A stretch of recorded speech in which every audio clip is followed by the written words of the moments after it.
Scott Zolak's commentary at the end of the second quarter yesterday. I happened to be in the car listening to it. And I grabbed the time of day to make sure to grab the clip. 2:18 yesterday. And boy, was he right. That play calling in the first half, that offense in the first half. So, like, again, in the second half, and I say this with air quotes, it doesn't make any sense. But in the second half, they did kind of open it up. They did. They threw downfield a little bit, ran a reverse, et cetera, et cetera. The first half, I mean, come on, guys. What a hairy high school offense that was. And so I don't know if something was said at halftime or something. Okay, and not that it was night and day, but there was a little bit of a difference in the second half. In the first half, holy crap, that was really bad. How did it go again, Zoe? Instead of just ramming your head into the flat, the slant, the flat, the bubble, the flat, the handoff, the flat, the slant, run a go route.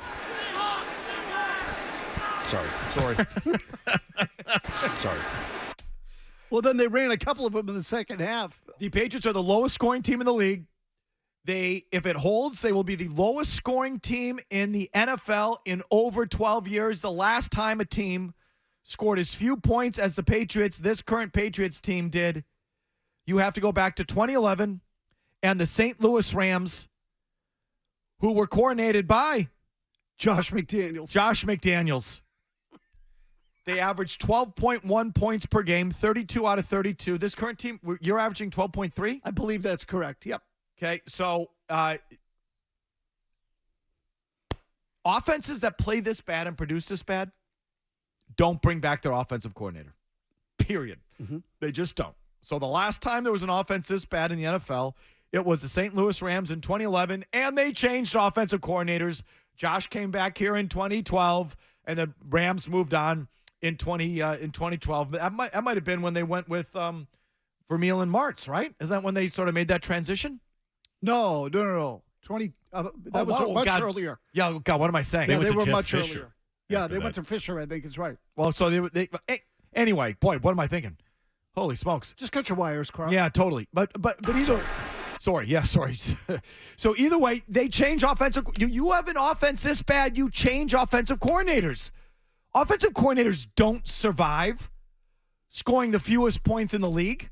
Offensive coordinators don't survive scoring the fewest points in the league in over a decade. James Stewart went back and looked at it. The lowest scoring team since 2000. Okay? In 2000, the Cleveland Browns scored 10.1 points per game. The offensive coordinator was Pete Carmichael, fired.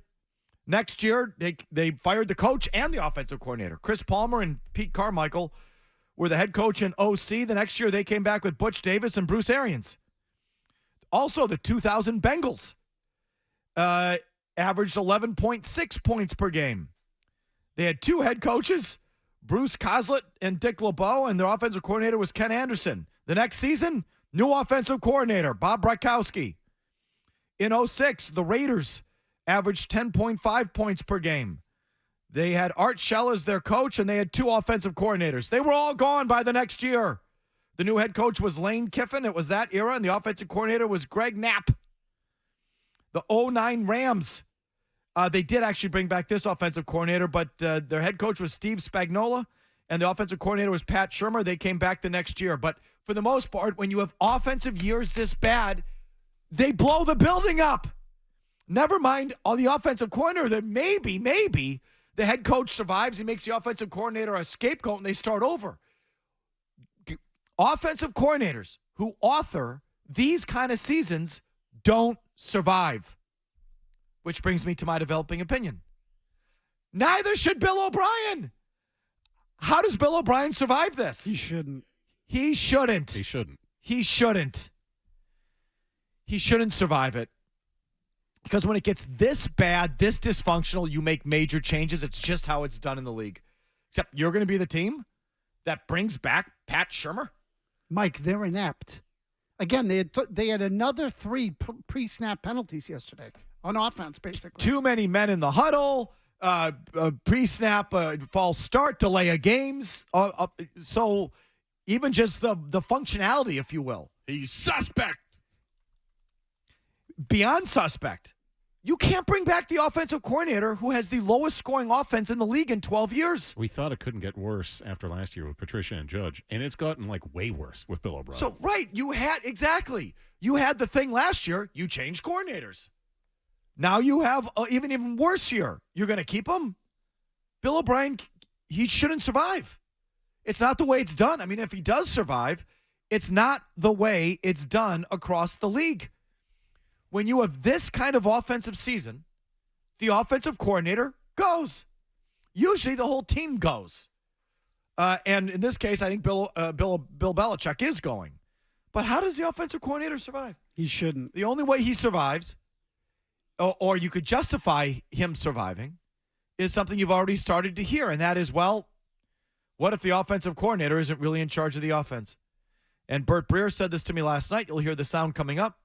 Others have intimated this. Mike Sando in The Athletic wrote this last month.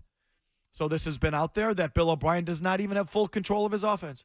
He does not have full control over 2-minute situations, does not have the full power to implement everything that he wants to implement, that Bill Belichick still has his hand in the thing. And Bill Belichick is heavily influencing the offense.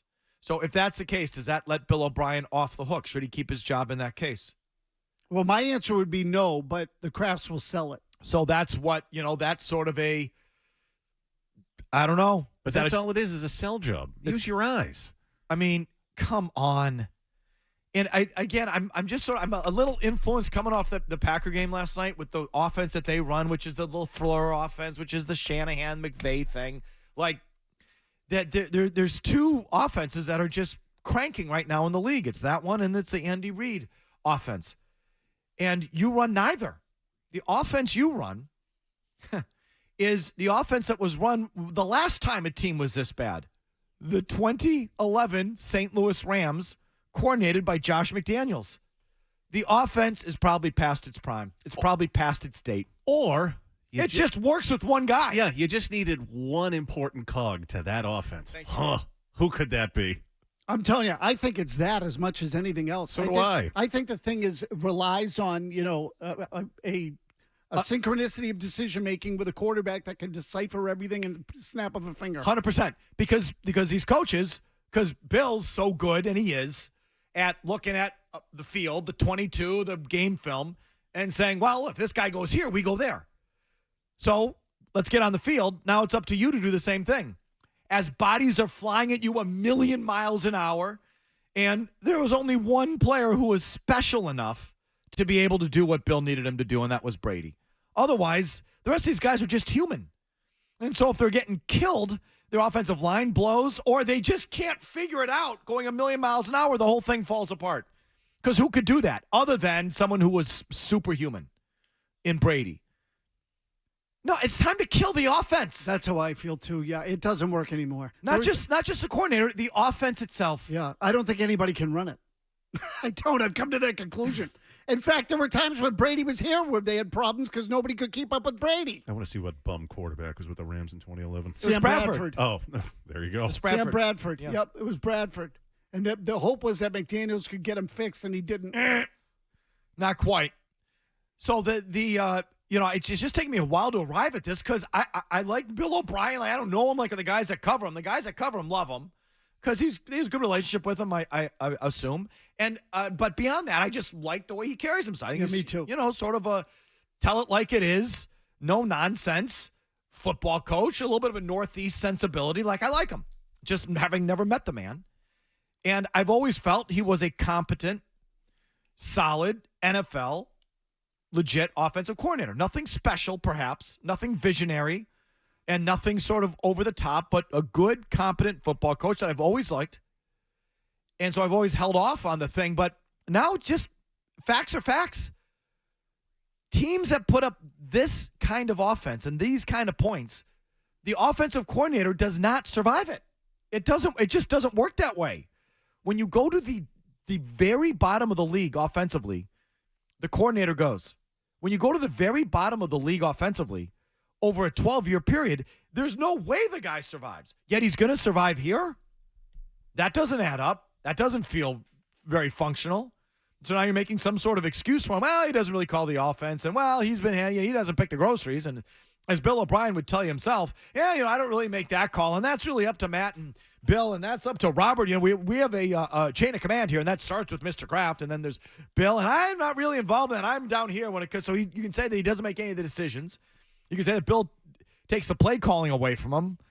I don't know. All I know is when you put up the kind of year this offense is putting up, the offensive coordinator doesn't survive. That's just the way it goes in that league. I mean, again, as bad as their talent is, they shouldn't be this bad. 6-0. They shouldn't be this bad. They really shouldn't. I mean, again, at a minimum, you look at yesterday and say, well, they ran for 150 yards. You should have gotten Cunningham into the game. You should have been able to score 2 touchdowns. Like, that's not asking for a lot. And they're not even ravaged by injuries. They've had a couple. But for the most part, the quarterbacks are healthy. 4/5 of the receivers are healthy. The offensive line was the offensive line that they want. I mean, again, I don't know if you consider Trent Brown quitting or being fat like an injury, but that's what he is. So it's like you don't even really have the injury excuse on the offensive side of the ball. Not really. So, I mean, it's just they got to start over on that side of the ball. And you don't start over by bringing back the same offensive coordinator. So that's my developing opinion on that.